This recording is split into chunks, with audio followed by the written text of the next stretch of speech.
गिरिवारिवाससं वधू विवेवां वधुसा वधुसतीं मुमुक्षुरिष्वाकुकुलादिरात्मान् प्रभु प्रभभ्राश सहे सुरक्षितः। बोले आदिमासी धोबन जी के बड़े बवासी आदिनाथ भगवान की।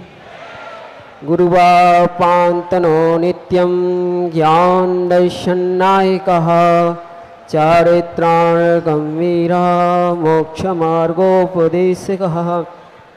श्रवण संस्कृति के मूल्य श्री शांतिनाथ भगवान की। संश्रवणीय चरवन विद्यासागर जी महामुनि राज की। आचार्य 105 मुनि आचार्य निर्यापक मुनि पोंगा श्री सदासागर जी महामुनि राज की।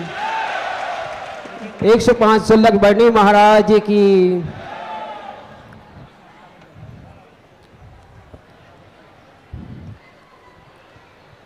अभी गुरुजी के चरणों में जब मैं यहाँ आया था और जब से मैं उनके चरणों में हूँ, क्लास में सर्वासिद्धि के अंदर का धर्म की परिभाषा आई थी। धर्म अहिंसो लक्षणा सत्य आधारिष्टतः विनय मूलः क्षमा बल ब्रह्मचर्य गुप्त उपसम प्रदानी नियति लक्षणा निष्परिग्रता आलम्बनः। इस प्रकार से ये 9 प्रकार का कारण बताए हैं जिसके माध्यम से हम धर्म को ग्रहण कर सकते हैं।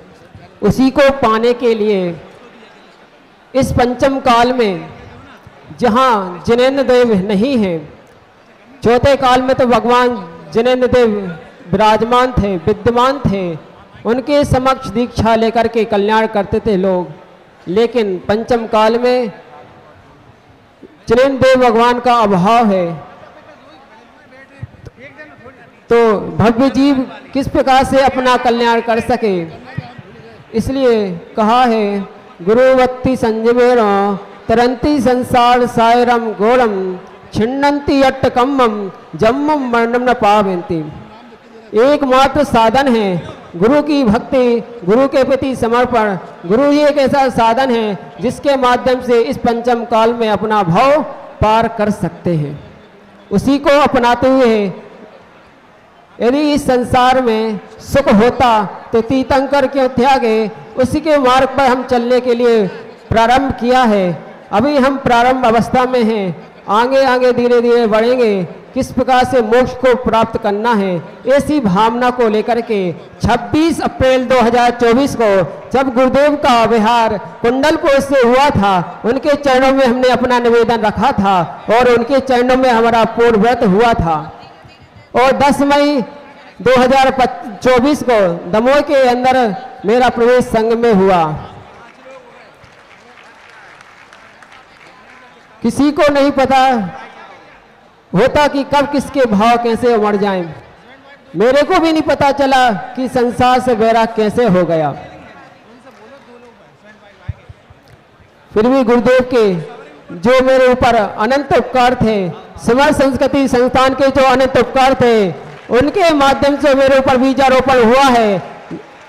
जिन्होंने साक्षात समय सार को ध्याया है, उसको मैंने उनके मुख से सुना है, पढ़ा है, लिखा है, उसको जीवंत रूप अपनाने के लिए मैंने प्रयास प्रारंभ किया है। मैं हे गुरुवार आपके चरणों में ये निवेदन करता हूँ कि जो आपने जीवंत समय सार को अपनाया है, ऐसा मैं भी प्राप्त कर सकूं और अपने भाव का नाश करके मोक्ष पद को प्राप्त कर सकूं। ऐसी भावना से मैं आपके चरणों में निवेदन करता हूं कि आप हमें भव्य जैनेश्वरी दीक्षा प्रदान करके मेरे को कृतार्थ करें, अनुग्रहित करें। संसार में जीव आता है और आकर बहुत सारी गलतियां करता है। मैं भी आया, मैंने भी बहुत सारी गलती की होंगी। इसलिए मैं संसार में सभी जीवों से पहले नंबर जिनेन्द्र भगवान, जिनवाड़ी माता और गुरुदेव देव सदगुरु से क्षमा याचना करता हूँ कि आपके विनय में जो भी अवहेलना हुई हो, अनुनय न की हो और गुरु के प्रति समर्पित न हुआ हूँ, अवज्ञा की हो, उन सभी गलतियों को मैं क्षमा चाहता हूँ। सभी जीव हमें क्षमा करेंगे, मैं सबको क्षमा करता हूँ। खम्मामि जब जीवाणाम सब्बे जीवा खमंतु में मैत्ति में सब भूतेषु वैरम मज्जम न खेणवी। मैं सभी को क्षमा करता हूँ और सभी जीव लोग हमें क्षमा करें। समाज संस्कृति के जो भी यहाँ पर जितने भी विद्वान विदुषी बहनें और विद्वान विद्वत भाई लोग आए हैं, मैंने उनके साथ अध्ययन किया, वहाँ भी मेरे द्वारा जो भी गलतियाँ हुई हों वो हमें क्षमा करेंगे, मैं उनको क्षमा करता हूँ। मेरे संग के जितने भी ब्रह्मचारी भैया लोग हैं, उनके साथ 1-1.5 साल में रहा, उनके साथ मेरी जो भी अनसुनी हुई गलतियां हुई हो, जो भी अविनय हुई हो, उसकी भी मैं क्षमा चाहता हूँ और संसार के सभी जीवों से क्षमा चाहता हूँ कि मुझे क्षमा करें, मैं भी सभी को क्षमा करता हूँ। आया दीक्षाओं का महोत्सव, चलो सब सुधा सागर जी के द्वार। आया दीक्षाओं का महोत्सव, चलो सब सुधा सागर